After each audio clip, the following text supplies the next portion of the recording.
شنیدین میگن طرف چه پاچه ورماله‌ایه، تو عجب پاچه ورماله‌ای هستی؟ منو میگن.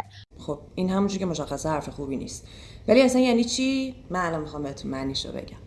در زمانهای خیلی قدیم و زمانی که هنوز ماشین و اینا نبوده یا حداقل مرسوم نبوده و همه نداشتن، آدما بارشون رو با خر و قاطر جابجا میکردن و یه سری آدم اون موقع وجود داشتن که بهشون میگفتن قاطرچی.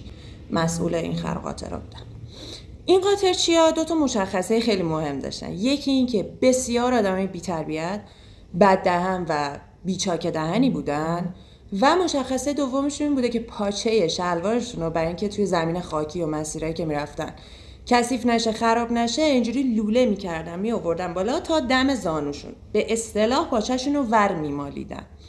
و خب اینا انقدر که بیادبی و بددهنیشون شهره خاص و عام و زبان زد بوده، بی تربیت خستم. اصلا یه لفظ مخصوص برای خود اینا گذاشتن کنار.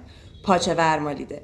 پس پاچه ورمالیده یعنی آدمی که خیلی بی‌تربیته، خیلی بددهنه و اصلا مشخصه که حرف خوبی نیست. تا ضرب المثل بعدی، خداحافظ.